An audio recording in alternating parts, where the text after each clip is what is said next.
This show is brought to you by our patrons at patreon.com/Elder Scrolls Lorecast. Robots Radio presents The Elder Scrolls Lorecast. Welcome to the Elder Scrolls Lorecast, a place where the Elder Scrolls community can come together to discuss the boundaries of our knowledge about the universe of the Elder Scrolls. All right, adventurers, welcome back to the Elder Scrolls Lorecast. I am your host, Tom, or Robots, and I am here with my wonderful co-host, Lettuce of Broom. Correct. Correct. Correct. Now with more lettuce for bristles in said broom. Welcome back, Lotus of Doom. How's it going, buddy? It's going pretty well. How are you? Good. We're now clearly into the new year. It's a few weeks now. Yep. I feel like time's just flying. We're moving through stuff, and we started into the different leaders of Elder Scrolls Online, specifically. We talked about Yoren last week, and this week we're moving on to the current leader of the Daggerfall Covenant, King Emeric, who has a similarly interesting story. It isn't as developed, I would say, as somebody like Yoren, but it's still interesting. And yes, there are a number of details that I'm not going to cover because they tie into a lot of the quest lines that you can do in the game where he's involved. I was going to say, one of the big problems with discussing him is the fact that part of his story in game, which would spoil what you're doing in the Daggerfall Covenant. Well, granted, it's base game, but there's no reason to just overtly spoil things for the sake of spoiling them. Mm-hmm. But some of his character development and history is portrayed in the game, which is a little different than Yoren, where you can just kind of read his background type of thing. Right. So we're gonna go into a little bit of that, but there's a lot of these other side quests and things that we're not going to hit all of them. It was either like a very specific amount of things or a ton of stuff, and kind of go through all the different plot lines. We're going to cover the most important stuff. So if you don't want any spoilers about some of the stuff that happens in the game, you may want to skip, say, the second half of this episode, but you can still listen to the first half. But I think that comes to some of his most important stuff, though, I think. Yeah, and I mean, to be fair, it's hard to discuss lore and theory and stories of the series without kind of having them be spoilery. So right. There's always a little bit of that.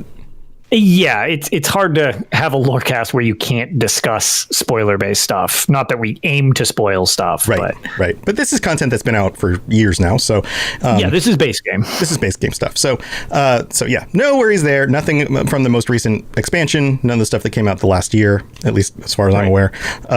So let's dig into it.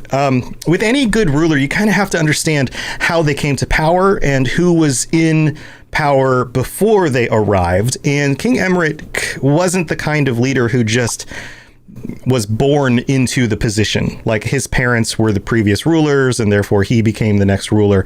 It's a little bit different for him. So before King Emeric rose to power, the previous ruler of Wayrest, which is where King Emeric comes from, was King Gardner. And this is, of course, during the Second Era. And we don't know exactly when King Gardner came to power. That hasn't been revealed in the lore yet. But it was sometime before the Second Era 563, because that was the end of his reign. And King Gardner was the last member of the Gardner dynasty, which descended from a merchant prince who was first proclaimed king. And as we know, with a lot of the people from that area, with a lot of Bretons, that they were all merchants, or a lot of them are known for their mercantilism, if that's a word we can use, mercantilism. I mean, that's a fancy word. If you say it with conviction, it's a word. It's a word. Yeah. And he was known for expanding the city's walls and fortifications and allowing it to survive a 57-day siege by Durkarok's invading hordes back in 541. So Durkarok, that's another name that may not be familiar to you. Durkarok was the Reachman Emperor of Tamriel, or at least Cyrodiil, at the time. And if you remember back from a number of episodes, I think we go maybe 2 or 3 months ago, we talked about the Reachmen and the fact that they were actually the rulers. They were on the throne. They were the emperors for a very short period of time. And this ties back to that. So this is when Wayreth's forces were instrumental in defending the Reachmen, or defeating the Reachmen, and in the aftermath, King Gardner joined with several other Breton kingdoms in signing the first Daggerfall Covenant, a pact of mutual defenses. And this is the beginning of that negotiation. Wayreth thrived for many years after, until the king was suddenly felled by the Nahatan flu. And this was one of the flus that killed a lot of people in Tamriel. We've talked about this in the past before, along with his entire family, ending the Gardner dynasty. So basically anybody who could have followed after him was also taken out by the flu. That's rough. Yeah. That's rough to have your whole family lineage just, that's the end. Yeah. Although I get the feeling the Nahatan flu did that to a lot of families in the lore. Yeah, I think, from a story writing standpoint, it's a very nice, like, clean cut way of saying, like, this is where the old stuff ends and this is where the new stuff is. Yeah. But at the same time, it's also a very interesting thing because it really does happen in reality. You look at the lineages of, say, kingdoms and things like that, and some of them were actually destroyed by things like plague or whatever in the real world. Yeah, for sure. So he succeeded King Gardner, and he was of the Cumberland dynasty because he was of Cumberland, Emeric of Cumberland. And he would go on to form the Second Daggerfall Covenant, which vied for the Ruby Throne, of course, during the interregnum. So he finished the deals that were being worked out by King Gardner, who had initiated those deals. Any other thoughts on this stuff, Otis? So not really. I always found, we'll go more into this when we cover the third ruler from the third faction of the Eldmere Dominion next time. But to me, this, how can I put it? The Daggerfall Covenant and King Emeric himself strike me as, we had talked about how Jorund was kind of so atypical of what you would expect in a ruler. Mm-hmm. Whereas the Daggerfall Covenant and King Emeric seem like such this is your medieval style of succession to become a ruler and make political alliances, marriages, all of this stuff for the sole purpose of succeeding in your ambitions to rule. Right. Being good at military, being good at finances, at trade. Just commerce in general. Right. You've got treaties, your military brokering might. things, like all of the aristocracy stuff that you're supposed to be good at and trained to do. Yes, they strike me, or that this whole thing is spearheaded by Emeric himself. They are, to me, the stereotypical. This is your medieval dynasty coming together to rule a region, which isn't like a bad thing, that just because it's a little more predictable or anything like that. But it's funny that they're almost like the grounding in, here is our Anglo-Saxon style of medieval input into the series. Right. Are you guys familiar with Western Europe? Here you go. Here you go. This is the Bretons.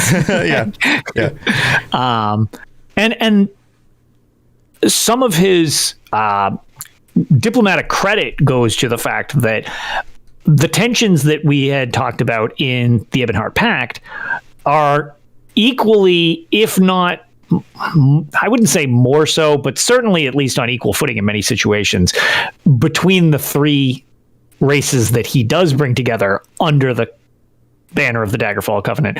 Because, man, the orcs just got kicked constantly from all sides. That's their whole story, right? Yes. Everybody picks on the orcs. Yeah, and the Red Guards are aggressive as hell, and you've got this unified beating of the poor Orsimer, who are a formidable force, but getting these people to all cooperate for a while in a very, very uneasy truce is I don't know. It's very different than what we discussed last time, but with a couple similarities to their formation as well. Yeah, it's not an easy task. So I think that just goes to show how qualified somebody like Emeric or even his King Gardner was. In either case, that they were able to broker these things and actually see them through. Right. Especially with the fact that they were both known for their military prowess, but they knew not to always rely on military prowess. They knew that sometimes they needed to rely on diplomacy, and that they seem very balanced in those two ways. So let's talk about his rise to power. Of course, he was a member of the Cumberland dynasty. His father's name, Eric Pierrick, he was sure that he was schooled in both economics and military matters. Again, part of that balance. And he served as a lieutenant escorting caravans during the summers. So he was experienced, at least in escorting and military types of command structure, operations, those kinds of things. When he was 20 in the second era of 541, this kind of recaps a little bit of it, he helped fend off the onslaught of the Reachmen during Durkarok's he helped fend off the onslaught of the Reachman leader Durkarok when the latter began leading attacks against cities in High Rock. Emeric is the one who killed Durkarok outside of Daggerfall. Now, as we know with, of course, these medieval types of structures, being an important person who's already important, who then kills the bad guy, the leader of the faction, is a very good way to win the sway of the people. Right. It really puts your name on the map for other people to pay attention. Right. So then, of course, when they need a new leader, they're going, well, what about Emeric? He slayed the bad guy. He's awesome. Right. So that makes sense for him to rise to power in that kind of context.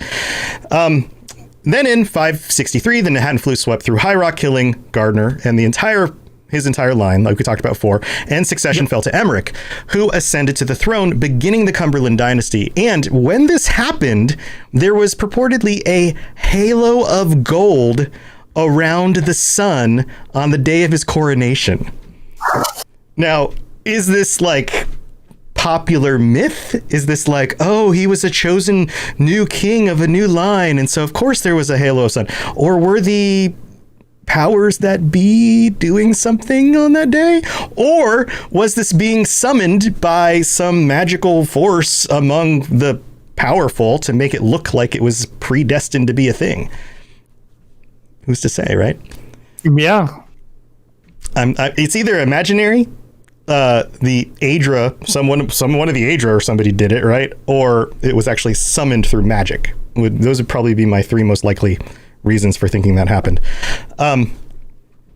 So then he went on to wed Princess Mariah of Sentinel 3 years later, and this greatly angered King Ransar of Shornhelm, who had desired Emeric to marry his daughter, leading to Ransar's war in the last seat of that year. He wielded the Orichalc scalpel. It's an orc weapon. When Ransar's army came to the gates of Wayrest, and Emeric's forces eventually succeeded in breaking their siege of his city. Again, military prowess, successful in military stuff, proving again that he should be the leader, right? In the aftermath of the war, Emeric helped forge the Greater Daggerfall Covenant, and this is when that was finally forged. Emeric was a strong advocate for an invasion of Cyrodiil in order to restore, get this, the true flame of the Empire of Man. Believing that the empire needs always to be led by mannish races, and so why not a Breton, right? That's very funny for a number of reasons, but that, granted, yes, the Bretons are a mannish race, but they're known for being, half the mix mannish between. Yes. So that the irony isn't lost on me there, that like, I guess in that situation, it's like, yes, you need to have a mannish race on the throne. Okay, so by doing that, you're saying that actually the perfect solution is a mix of the two, which is okay. That seems the most believable, I guess. Yeah. But that's some interesting propaganda, almost in the same vein that the Almeria Dominion does with their pushing forward the narrative of, well, no, it's clearly the Elven, line that the Mer should be in charge of everything. Right. The Mer were in charge. The Mer settled the entire continent. This is our continent. We should be ruling. Yeah. So it's funny to see that there's actually an alternate take, basically using the exact same logic that was done against them. So, well, I guess the logic in this one is the empires that they recognize have always been led by mannish races. So therefore, they should continue that lineage. And the elves are going, what about before that? But that's the thing. It's a unifying factor amongst, the men, the not Mer races. That's a pretty solid unifying factor. It's like, all right, not them, then us. It's like, all right, well, there's your unity. The only thing that is interesting, of course, is the Daggerfall Covenant not involving the Orsimer, which is interesting wrench in that, where it's just like, all right, so you're still going to be talking down to one of the three groups in your situation. And notice, but all right. And notice that the marriage for the diplomatic marriage that occurs is between a Breton and a Redguard, who are both mannish races. There was no sign of like he debated between marrying the daughter of the Orcish tribe or the Redguard woman. Like there's none of that. It's like, yeah, I'll marry the mannish one. That's fine, but not an orc. Like there's no consideration of that at all. Yes, and it's funny because everybody, well, all of these factions, and we'll discuss more with the Dominion next time, has at least one kind of like repressed group, and they're kind of brought in, and this is how they get along. And it's funny, the Argonians, the attempts to eliminate slavery were part of it. The orcs really seem like they're just simply there as a matter of proxy and muscle to the scenario. Yeah. It seems like they're still on the outs, or at least that's always been my impression from doing it. Well, culturally, they're very, very different. Like there's differences between the Bretons and the Redguards, right? Like they came from very different places. They have different histories. But there is a certain similarity in that, like, they're all mannish and they have a belief in like similar types of governmental styles. Right. And whereas the orcs are very tribal, they're very tribal. It's very different. And if you were, again, not to go out of our way to spoil anything, but the Hrothgar DLC for Orsinium delves a lot into this storyline with King, what's his name? Krogog? I don't remember. God. Yeah, they're all like Morgok and Korgar. Yeah. Apologies, I don't know. King Korog. Korog, that's it. There you go. I'm almost positive that's Korog. it. King Just Korog. add a bunch of cuz, guz, ers, and then eventually you'll get a word. Some O's. There's your vowels. Yep. Otherwise it'd be Dwemer. No vowels. What do you call it? But like, if you were to do that storyline, you get to see more of the Orsimer side of things.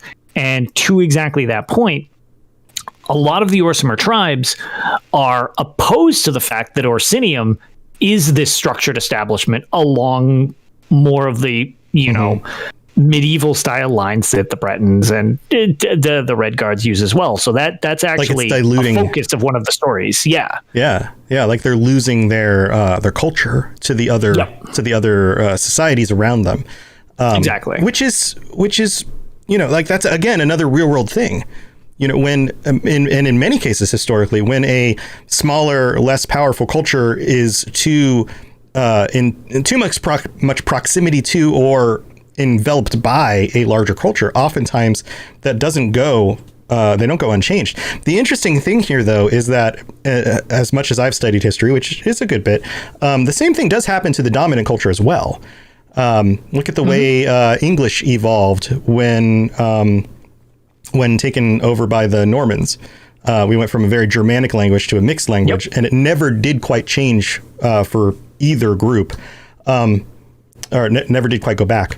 There's all other concepts in this too. You take America, you take a very Western European style of governments and culture, and then you import a bunch of slaves from Africa, and a few hundred years later, we're still dealing with the issues of that. But you can't say that the dominant culture, the Western European culture, wasn't highly influenced by the less dominant culture of the Africans. Look at our music, look at our culture. All of it is very influenced by both. So it's it works both ways. So interesting stuff. Yeah, jazz is a good representation of that. And for all the difficulties, and we've been going through a lot of these in the last year, there's been a lot of talk about, racial division and things like that, and how everyone needs to come together, which Lotus and I firmly believe that everybody should come together. Yes. And so for all of the negative things that come about it through racism, you end up with a lot of positive things as well. You have the combined cultures create things that are beautiful that never would have existed separated, which is really, really cool. Everything from jazz to rock and roll to hip hop to, any of those styles of music would never have been a thing. Dance styles, language, there's a lot that we never would have gotten. So anyway, interesting points. Why don't we move into the middle of the show, and then we'll come back with some interesting stuff about the later part of his reign, or at least the more current part of his reign, and then some other little tidbits toward the end here. The skies are marked with numberless sparks, each a fire, and every one a sign. So this is the part of the show where we get to thank our patrons. You guys are amazing. Thank you so much for helping to support the show. You are immensely appreciated. Very, very, very much so. Especially, and this is the part where I get to call out our tier 5 or higher patrons, Noodle Al Dente, who is still a tier 5 patron. Thank you so much for that. Anybody who subscribes at a tier 4 or higher level will get to join us at the end of the month. And reminder, the end of the month patron episode will be in 2 weeks on the 28th. 9 p.m. Eastern on 28th at our regular recording time. Our recording time is now officially shifted to 9. I need to update the graphic on the screen to 9 p.m. Eastern, 6 p.m. Pacific. Lotus's schedule has changed, so we're able to do it a little bit earlier again. I can show up a little earlier now, which is nice because I don't need to be up so late. Right. So if you'd like to join us, there's still room for you to either upgrade your current patron status or sign up as a tier 4 patron. And if you'd like to help support the show in other ways, you can even sign up at lower tiers and get no ads, or help. So just word of mouth is huge. And you know what, Ludus, we've gone up and down in like the 200 to 300 to 400 range over the last few months. And if we can get up above 500 and stay there for a few months, then we will hit my crazy goal that I set when starting this to get an Elder Scrolls tattoo. Ooh. Yeah. And I don't know exactly what I thought about that entirely. Yeah, I remember you said that. I brought it up a while ago. Yeah, this is that was a while ago. It can't just peak for 1 month and go down, because sometimes somebody will just like subscribe it like with a god tier. Sure. I actually had forgotten that you had mentioned that way back in the day. Yeah, I figured I should bring that up again because it's kind of a fun goal to share with. So if you guys can help me get to that would be amazing. I'll have like a Fallout one maybe on one shoulder and like a Elder Scrolls one on the other, and you guys can help pick out what goes on it. I don't know, maybe a dragon or something awesome, right? Nice. So you don't have it planned. It will be. I don't have a plan. Yeah. So it'll just be designed if that ends up becoming a thing. That's kind of funny. Yeah. Neat. Talos axe, something badass. I want something like really, really cool. So if you can either help contribute to that or just even come up with concepts, that would be amazing. So that's what we got going on. Check out patreon.com/Elder Scrolls Lorecast for more info about that stuff. And let's move on with the rest of our show. Yes, you're entirely brilliant. Conquering madness and all that. Blah, blah, blah, blah, blah.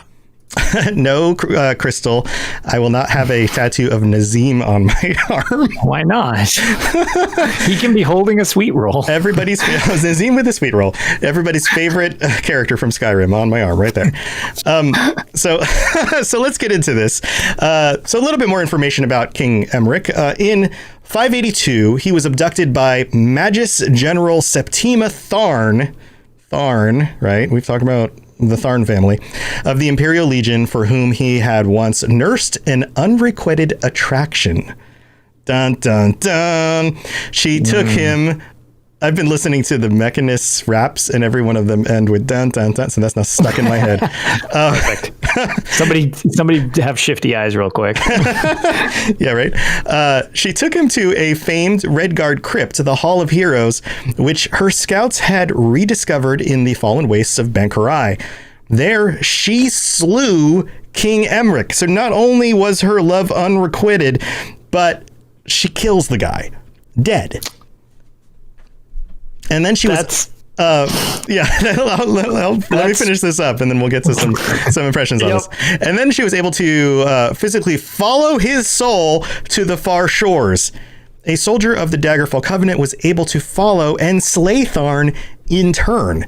As a reward for his heroic deed, get this, Tuwaka allowed the soldier and King Emeric to return to life in Mundus. And if Tuwaka is not a familiar name to you, it is because Tuwaka is not one of the standard Aedras or Daedras that we usually talk about. Tuwaka is actually a Redguard deity, a Redguard god who represents the conveyance of souls to the afterlife. And just real quick, Tuwaka is the tricky god of the Yakutan god of souls. Of course, Redguards came from Yakuta. Yakutan god of souls and god of the far shores. Before the creation of the world, he was the god of nobody really cares. Which is my favorite title. I love that.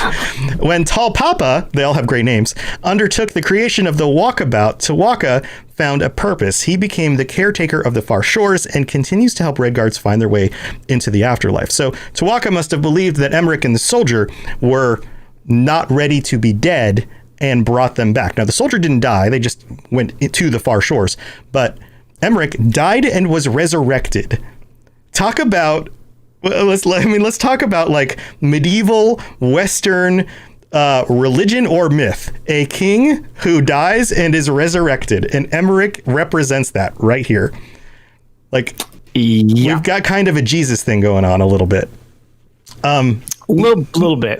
Not exactly, but the whole, this kind of stuff happens in literature a lot, right? The death and resurrection of a prime character.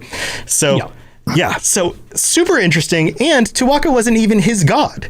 Like, I know, so that's what I find most fascinating about all of this, because if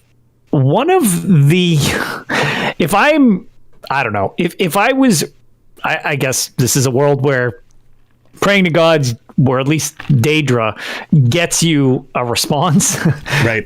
Which isn't, uncommon. It's more uncommon to have the Aedra actually do anything for you.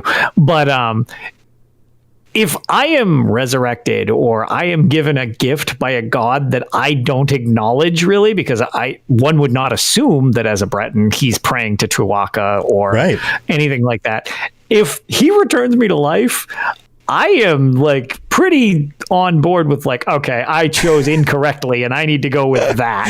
I need to change my beliefs here. This is now my god of choice. Yes. Yeah, because he's reaching entirely out of his own pantheon into like, okay, we're going to save this Brett. And it's like, well, that settles that. I mean, this guy's clearly like amazing because he just gave me a second chance at this. So what's also interesting about this is that King Emeric is killed and his soul dies and goes to Tuwaka's realm. It doesn't go to Aetherius, right? It doesn't. There's not like a direct movement to Aetherius. The assumption here is that this must be some sort of stopgap point in Oblivion before souls move on to Aetherius, and that also raises the question of like, is Tuwaka the same as Arkay or Xarxes, who seem to be that same role, the god who ferries the souls of the dead on to where they're going? And this is actually brought up in a book I discovered in researching this, called Tuwaka, Arkay, and Xarxes by Lady Cinnabar of Tanith, a discussion of the similarities of gods. And there's a passage at the very end that talks about Tuwaka. It defines Arkay and Xarxes. These are Manish and Murish gods of, moving people onto the dead. They're very similar, but different in very specific ways. And then it talks about Tuwaka, and where it shows the pronunciation here as Tuarka, and says, which brings us inevitably to the Yakutan deity Tuwaka. How long he has worshipped in that name, he was worshipped in that name by the human tribes of Yakut is now unknowable, as all our race's records were lost in the cataclysm that sank the archipelago. But as even old Phrastus had the wits to note, it cannot be a coincidence that Tuwaka performs the same functions for the Red Guards that Arche and Xarxus do for the Tamrielic men and Myrrh. Are these gods really separate and distinct deities, or are they all aspects of the same deity, worshiper under different names in different cultures? Which leads me to ask the question, if they are in fact actually the same deity who can represent themselves in different guises for the different cultures that they interact with, why did Tuwaka / Arche / Xarxes not show himself as Arche and Tuwaka instead? And was it because they were trying, or he was trying to give Emeric a sense of importance and legitimacy for the Red Guard people? Do you follow the logic there? Yeah, no, I was going to say almost like, here is physical proof that like we matter more than maybe you were giving us credit or something like that. Right. Like, you married into this line of Red Guard royalty. Your wife is a Red Guard, but don't just see them as different people who have different beliefs that you're just kind of going to put up with. Like, sure, their beliefs are just as legit as yours because I freaking brought you back from the dead. Like, yeah. That I could see that as a potential reasoning behind something like that. Because again, it seems strange that someone that obviously, I mean, unless they just never mention it, and you know, he had been praying to the Yakutan gods this whole time, which seems unlikely. Yeah. There seems like there would be a deeper reasoning behind that just happening, other than, hey, you know, what the hell? I'll just grab you. You seem fine. You were doing some good things. I'll just pull you back for no reason. Like that. That's a very good point. Or I'm looking out for my people. I believe that this pairing of these two groups is good for my people. I would like your descendant, who is mixed with the Red Guard people, to remain in power. Therefore, I'm going to keep you alive. You know, something along those lines, either making them seem more legitimate or helping to forward their agenda by, again, making the Red Guards more legitimate in this in this treaties that they've you know, this I don't know what is it, what's the word, but two groups come together and, you know, they work together. Words fall out of my brain.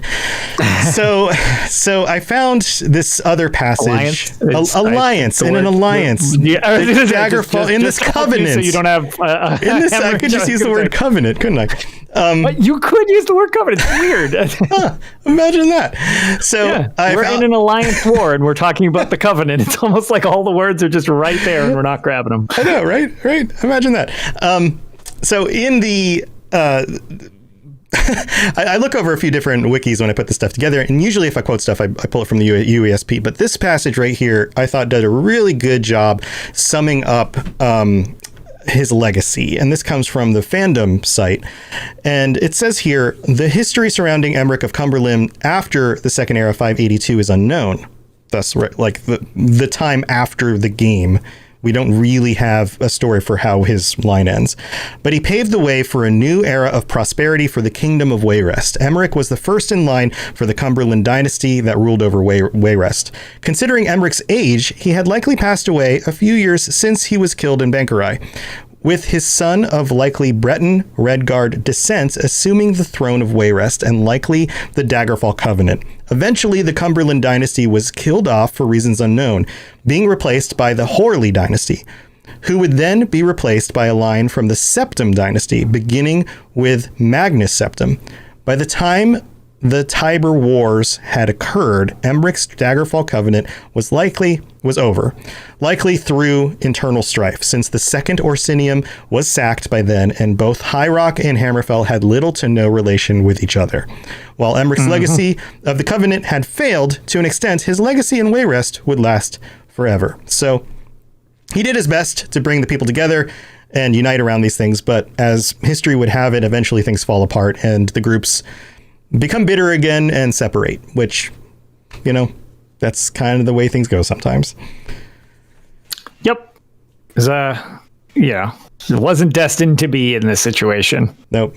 Wasn't destined to be. But it's kind of interesting to think that these kinds of things do happen. And again, this makes me think of things that happened historically. For example, most of us know about the French king. Man, I should have written this down earlier, but it just occurred to me now, so I didn't have time to write it down early. The French king in, what was it, the 800s? What was his name? He basically united what was left of Europe after the fall of Rome. French first Napoleon? king. No, Napoleon was like 200 years ago. I was going to say that was actually much later. Never mind. Scratch that. It's not Louis. It's I'm not going to remember it right now. I'm trash with history. Yeah.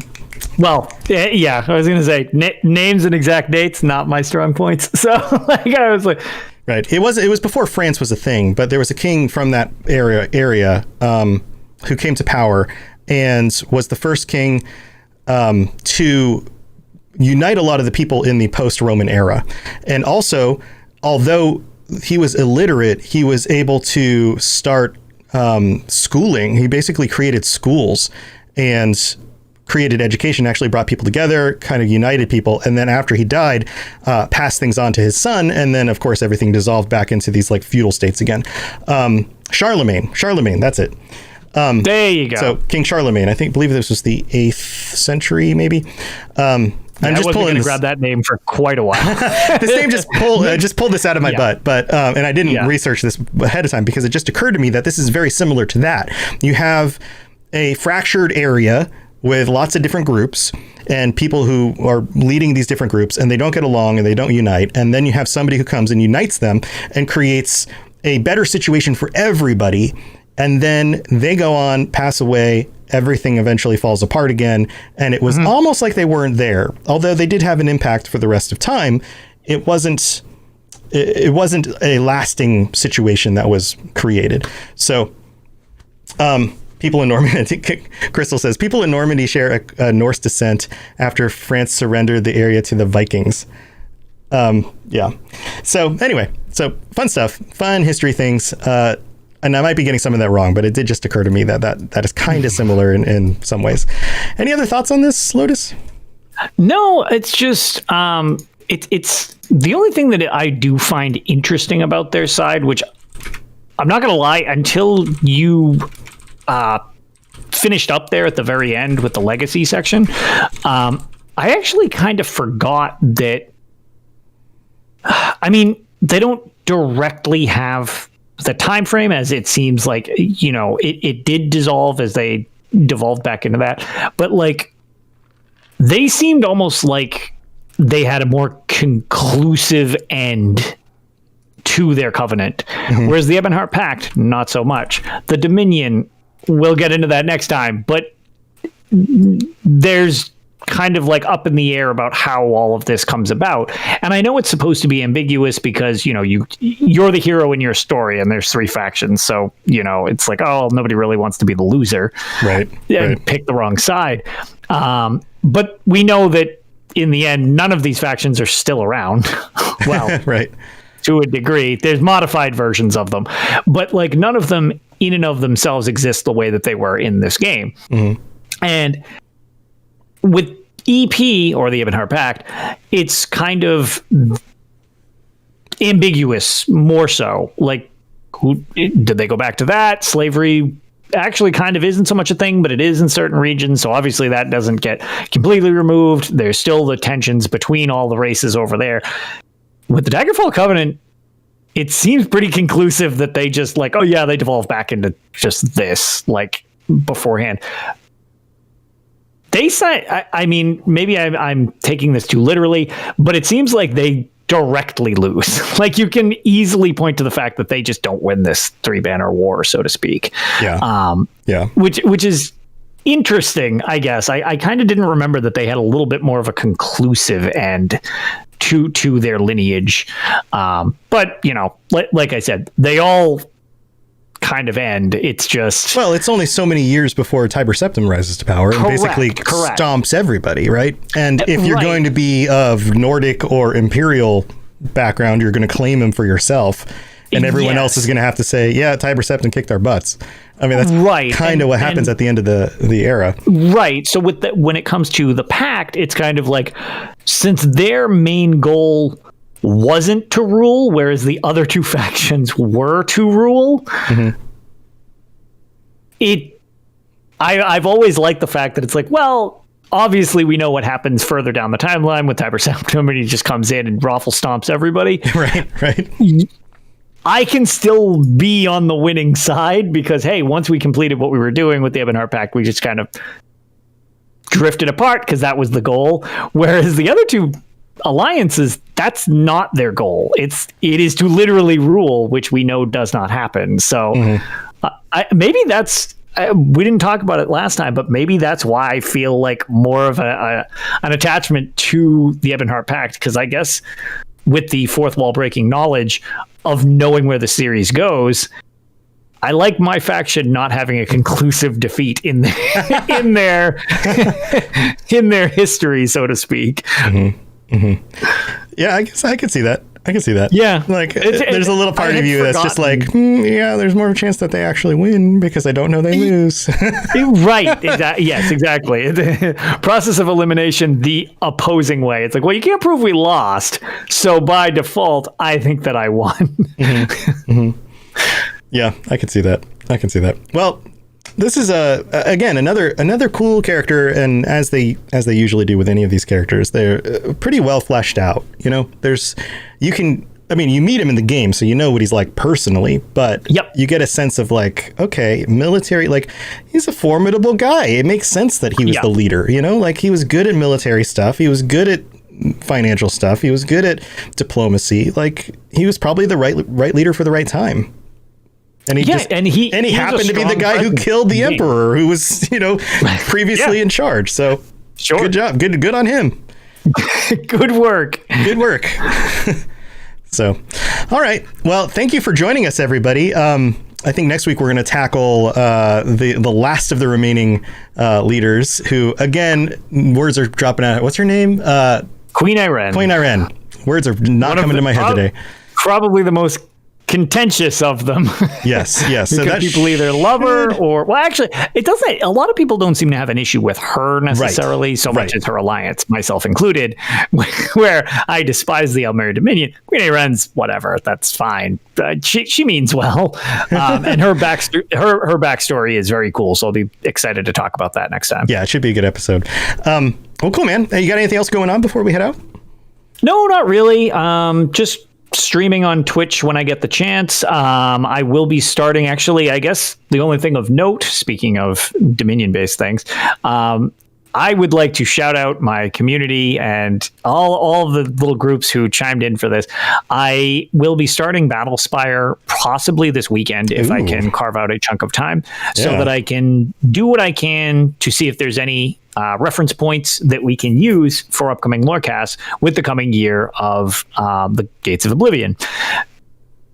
I put up a poll in which I left it to the community to tell me what race I would play. I voted. I appreciate it. Many people did.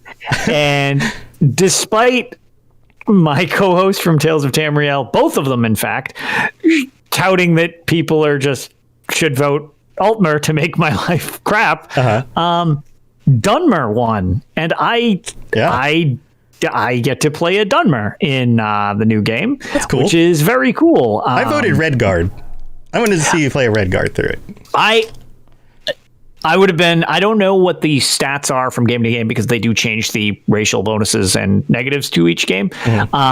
But I will say that Redguard is one of my favorites to play because it just coincides with a lot of their strengths relate to running in like an axe wielding maniac, which is how I like. They tend to be more melee focused, and not sure what the strengths and weaknesses of Dunmers will be, so I'll be curious how that works specifically in this game. And in this situation, I will be making a Dunmer and starting up my adventures in an Elder Scroll Legend Battlespire, which is, I've heard, very challenging, and Yeah. clunky is a word and adjective that's getting thrown at me a lot from people who have any experience in it. So I believe it. stay tuned. Hopefully I get some neat insights that we can use to decipher some of the upcoming stuff in the coming year for ESO. Yeah, I'm looking forward to it. Well, Yeah. good luck with all of that. I think that's awesome. Appreciate it. Also, thank you for the raid. You were streaming before this, and Oh, yeah, for sure. some people jumped in during the live stream. And again, reminder: come join us for the live show. We have a lot of fun chatting with you guys while doing the show. And thank you to anybody who's here from Lotus's stream. If this is your first time, I would love for you to follow the channel. Come join us again on a future episode. We love having you guys here. I am doing my shows regularly. Things are pretty normal for me. I've been streaming during the day every day since a Monday a week ago, when I work on my stuff, editing down my contents, creating videos, doing those kinds of things. And it's just kind of nice to have people to chat with. So if you're looking for like a work buddy that you want to just chat with while I work and you work or whatever, or you just want to hang out, follow the channel, turn on notifications. I usually come online between about 10:30 and noon. And then I'll be on for at least a few hours usually. And then sometimes after that, I play games. And, you're welcome to hang out in the afternoons or in the mornings if I don't have any work to do. And, play games with me or just watch. Love to have you here. So that's what I've got going on. Well, Lotus, thanks for being here again. This was super fun. For sure. And everybody, looking forward to next week. Yeah, thanks for being here and have a good week. And until next week, try not to die so you don't have to get resurrected by a foreign god, because I hear it's not particularly dependable. Maybe King Emeric's the only one I've ever heard that working for. So, don't do that. We'll see you guys later. Bye, everybody. Thanks for listening to the Elder Scrolls Lorecast. If you have something you'd like to contribute to the show, please reach out to us at elderscrollslorecast@gmail.com or on Twitter @ESO Lorecast. I really appreciate you listening, and I'd love to hear from you soon. You've been listening to a Robots Radio podcast. Smart shows for interesting people. Check out all the shows at robotsradio.net.